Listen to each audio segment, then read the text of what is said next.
everybody. We're going to talk about chapter 11 today, which is called La Religión or La Política y la Religión. This one always makes me laugh because it's like the two things you're not supposed to talk about, religion and politics.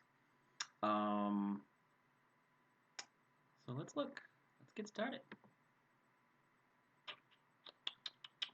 It's more talking about kind of world religions, las creencias religiosas, which means religious beliefs, la religión.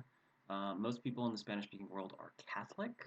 Um, most people well, I hate to say most people, but people in Spain, and I think people in general in Europe don't tend to be religious at all.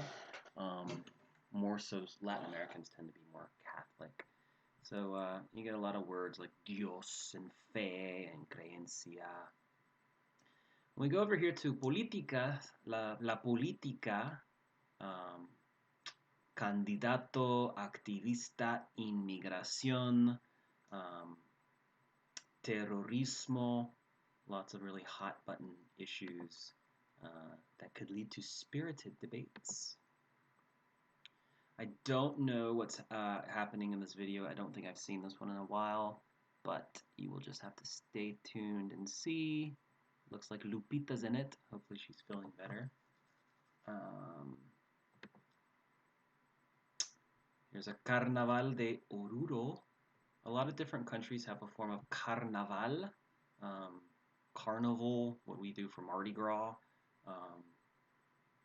Brazil does a really famous carnaval.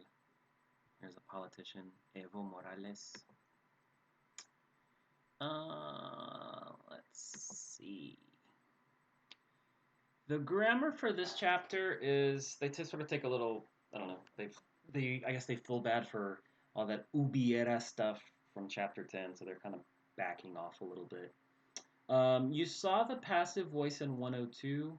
The passive voice is basically when the subject is less important, so they downgrade it or eliminate it. So for example, instead of saying the writer discussed the bill, they would just say the bill was discussed. So they show you like a little formula to passivize a sentence. You're always going to end up, the passive form is always going to have one more verb than the starting verb, starting sentence. So I'll give you an example. If I say, for example, like, she ate the cake. That's active voice because I'm telling you the subject, she. And there's one verb, ate. If I passivize this sentence, I could say the cake was eaten. Now that has two verbs. If I start with two verbs, she has eaten.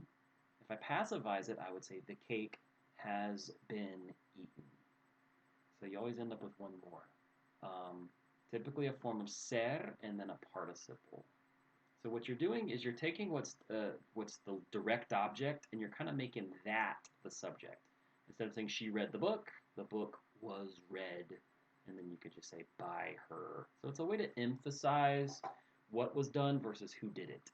The example I always give is like if there's a bank robbery, it's less what you want to know is like, oh, a bank was robbed. You know, that's the important part. It's less important that it was, you know, two men robbed a bank.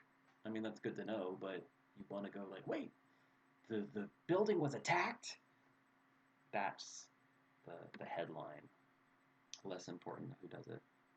One way to passivize, and this is a different strategy, is to use se. Again, we did this in 102. The most easy way to do it is to use a form of just se, and then the third person singular or third person form of the verb depending on what was done. So for example, like se habla español. Spanish is spoken. Se dice. A common question is ¿Cómo se dice? Literally, it means how is it said? We would say, how do you say? But I don't really, when I say that, I don't mean how do you say it. I just mean like how is it said? So they tell you a little bit about that here. The passive say, there's really very little difference between these two. If you want to express that an accident happened, you're going to use the formula se plus an indirect object pronoun for who it happened to, and then conjugate the verb